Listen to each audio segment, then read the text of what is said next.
कसं करायचं वाटण्यांचं? का करायचं आहे म्हणजे? पहिलेच ठरलं आहे, अर्ध शेत मी घेईन, अर्ध शेत हा लहान घेईन रमेश. सुरेश राव, ते बरोबर आहे. अर्ध शेत तुम्ही घ्या आणि अर्ध शेत तुमचे लहान भाऊ रमेश घेईन. पण बहिणींचं का? बहिणींना आईपाशी जे सोनं आहे ते अर्ध अर्ध देऊ. चांगलं आहे तुमचं. शेतीमध्ये आपला वाटा घेतला आणि आम्हाला सोन्यावर भागून देत आहे न. घरामध्ये पण आमचा काही वाटा नाही. आता तुमचे ताई घर आहे ना, मग आमच्या घरामध्ये कायले वाटा पाहिजे? लहानाचं मोठं आम्ही याच घरामध्ये झालो ना, आम्हाला वाटा नाही पाहिजे का? बाबाचे 2-2 प्लॉट पण आहे. आम्हाला पूर्ण मालमत्तेमध्ये हिस्सा पाहिजे आहे. पूर्ण मालमत्ता? अशी किती आहे तुमच्या बाबाकडे मालमत्ता? शेती आहे, 2 प्लॉट आहे, त्याच्यानंतर हे घर आहे, सोनं नाणं आहे, बँक मध्ये काही पैसे असन. सर्वांचा समान हक्क पाहिजे सर्व गोष्टींवर.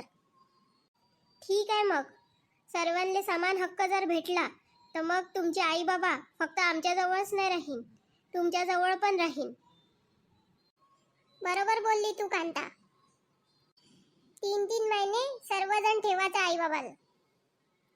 ते तुमचं कर्तव्य आहे. आमच्या घरी का सासू सासरे नाहीये का? ना आम्हाला कोणी बोलणेवाले नाहीये का? आता का ते फक्त आमचं कर्तव्य झालं का? तुमचे पण आई बाबा आहे ना, तुम्ही पैसे घेऊन राहिले.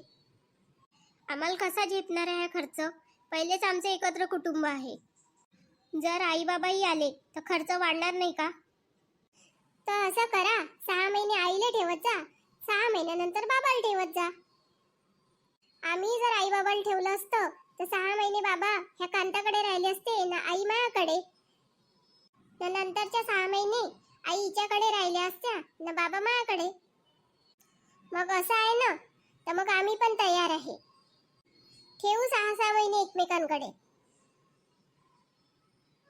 पण आम्हाला आता सर्व गोष्टींमध्ये हक्क पाहिजे.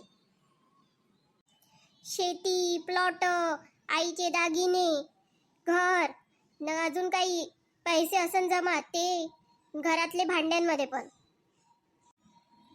घरातले भांडे कसे देणार आहे तुम्हाला? आईचे पूर्ण तांब्याचे, पितळचे, चांदीचे भांडे आहे, त्याच्यामध्येही आम्हाला हिस्सा पाहिजे. पण हे काही तुम्ही बरोबर बोलून नाही राहिले. घरातल्या भांड्यांपासून तुम्ही हिस्से करून राहिले. हो ना, तुम्ही तुमच्या संसारात सुखी आहे. तुम्हाला कोणत्या गोष्टीची कमी नाही आहे.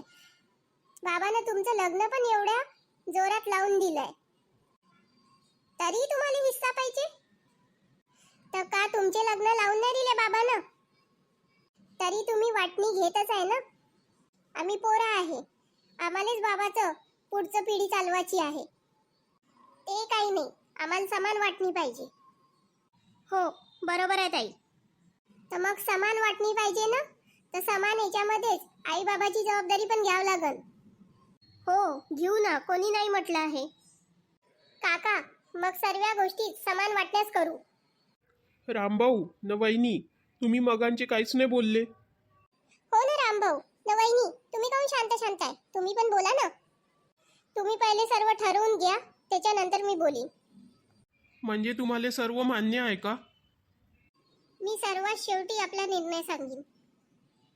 चला मग सर्व वाटण्या करून घेऊ आताच्या आताच. समान वाटणीसाठी सर्वजण जर मान्य असेल तर मग करून घेऊ वाटणी. कोणाकोणाला का पाहिजे ते सांगून द्या. पण आई वडिलांनाही काही द्यावं लागेल ना. रामभाऊ, तुम्हाला ना वहिनीले का पाहिजे? का पाहिजे म्हणजे सर्व तर मायाच वाला आहे ना हे. हो, ते मान्य आहे, सर्व तुमचंच आहे. पण आता वाटण्या तर करावंच लागेल ना. काहून करावं लागेल वाटण्या? मी न माई बायको मरतपर्यंत कोणत्या वाटण्या होणार नाही. तोपर्यंत हे सर्व आमचंच राहील. पण बाबा, आम्हाला पैशांची गरज आहे. तुमच्या पैशाच्या गरजेमुळे मी का वाटण्या करू? आपला एवढ्या वर्षाचा संसार मोडून टाकू? मी तुम्हाला एवढं सक्षम बनवलं आहे का तुम्ही स्वतः कमवून खाऊ शकता. तुमचं लग्न मी चांगल्या ठिकाणी करून दिलं आहे. तुम्ही आपल्या घरी खाऊन पिऊन सुखी आहे. मग तुम्हाला कायले पैशाची गरज आहे? तर पैशाची गरज सर्वांनाच राहते बाबा. आता खरं बोलल्या ना, आम्हाला नाही का गरज, आमचं म्हातारपण आहे आता. मग वाटण्या नाही होणार का? नाही होणार वाटण्या.